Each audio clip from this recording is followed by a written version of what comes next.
Yeah, it's kind of rare, right? This reverse ratio. Yeah, but it is, isn't it? Absolutely, yeah.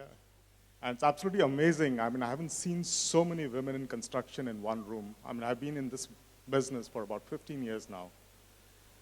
And it's so amazing to see so many women in the construction industry.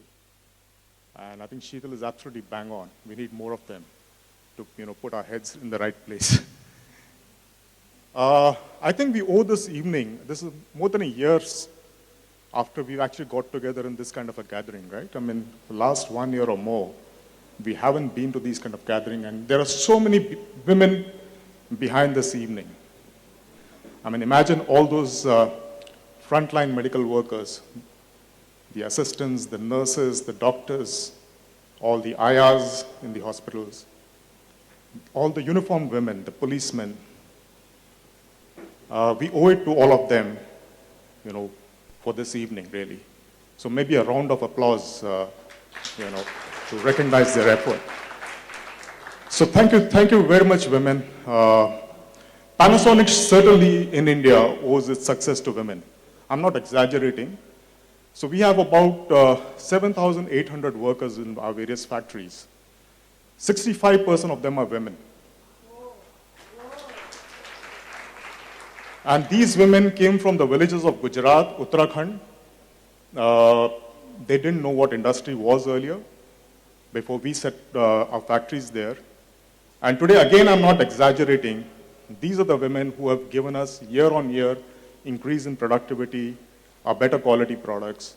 So we really owe our success for the last 15 years post-acquisition to the women in our company, right? And we always have and will regard them at the highest level. Our founder, Konosuke Matsushita, is he's a profound thinker. I don't know how many of you have read his works, but I'll just read out a paragraph which I think is relevant, which says, recognizing our responsibilities as industrialists, we will devote ourselves to the progress and development of society and well-being of the people through our business activities, thereby enhancing the quality of life throughout the world. Now, this is the thought which is actually guiding us, our future, especially in India and the Middle East, Africa region, because there's so much of enhancement of quality of life that has got to happen. So while we continue to manufacture our switches and lighting and fans and stuff, what we are really looking at in the future is connected spaces, connected homes, connected offices, connected airports, connected hospitals, to make life simple, safer, and comfortable. Now, all of you understand voice is a great enabler, right? And all of you know about Google Home and Alexa.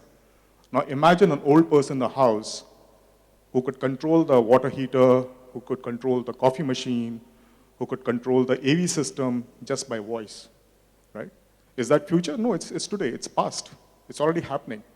So that's a kind of society, so connected society that we wish to create. And again, I'm not dreaming. It's already a reality. If some of you have gone to Japan, or if you're going to Japan in the future after the whole COVID thing is over, I would recommend that you visit a place called Fujisawa, which is near Tokyo. It's about 70 kilometers from Tokyo, where we have created our first smart city. And this is really smart city, right? Not the smart cities that we're seeing in India today. These are the cities which are generating its own power, conserving its power. All houses are connected, all commercial establishments are connected. If you want to get your hot food delivered while you're in office, it'll deliver to a box there, which will be maintained at a particular temperature. In the evening, you can come and collect it. No petroleum, it's all electric.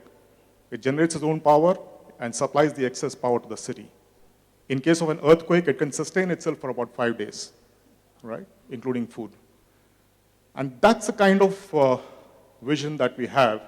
I know we will get there someday. So right now, we are starting with homes, we're starting with offices.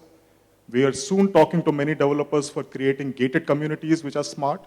And one day, I'm sure, that the government will recognize that it needs really smart cities ground up. I completely understand where India is currently, because a city like Mumbai or a Bangalore, you can't overnight convert that into a smart city. You can do bits and pieces, and we're doing that. We're generating power, we're doing smart street lighting, we're doing EV chargers. But one day, there will be a green city that will come up which is actually smart.